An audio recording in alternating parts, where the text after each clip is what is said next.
Hi, my informative speech today is going to be about general dog care. So I'll be talking more about there are some few points that you will be able to use if you are just a new dog owner or if you're hoping to get a dog someday.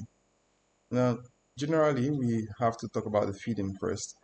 Feeding for puppies differs from feeding of adult dogs.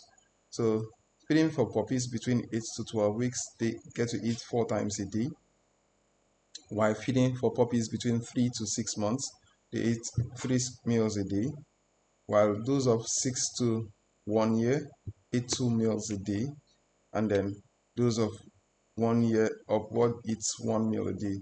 The reason for this is that from puppies, before they get to 1 year, they are eating to grow taller and fatter, but when they get to 1 year, they are done with growth. They just eat to add in size.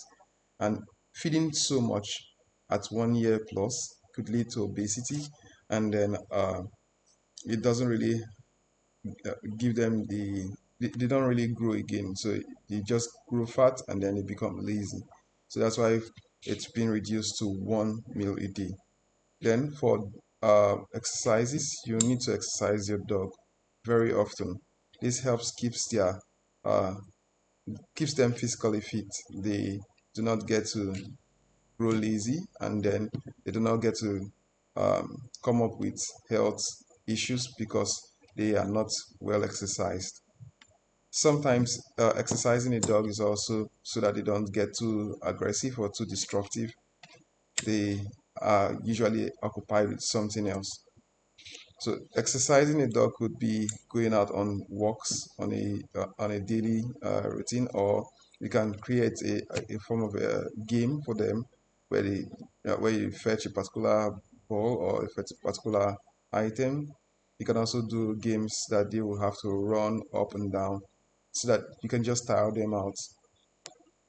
For those of us who, or those of you who would want to get a Lhasa Apso or a small breed, or generally breeds that has long hairs, you will need to do grooming more frequently.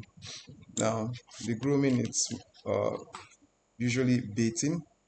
After the baiting, is combing the hair to make sure that they are straight, they are not tangled, and then uh, it's also to make sure that they don't have ticks and fleas in their under their fur, so that they don't get sick because of tick and fleas.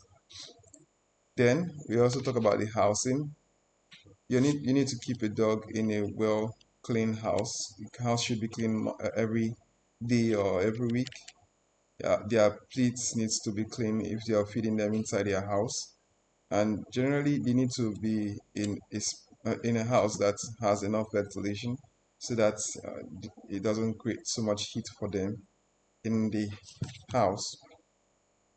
Then ticks and fleas. Now, ticks and fleas are something that is unavoidable if you don't take good care of your dogs. But if you take good care of your dogs, give them the necessary vaccination, give them the necessary medication, as at when due, they will not have any problem with tick or fleas. So if you find out that your dog has tick or fleas, you need to take your dog to the nearest veterinary doctor who will administer medication for the ticks and fleas to die off, and then your dog is good as new.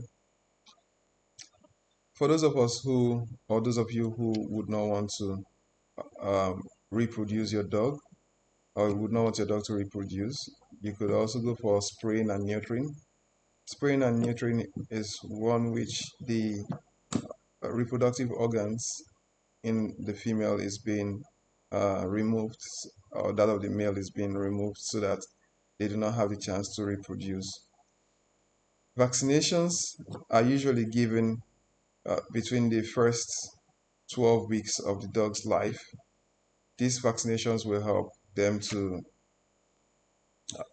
scale through the first disease, which is a very infectious disease. It's called parvovirus.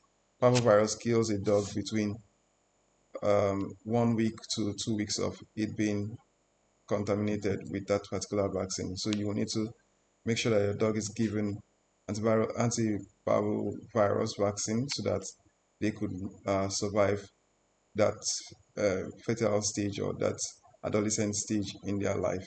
So these are just a few points I'll talk about on general dog welfare. For more information, you will need to read online. Thank you.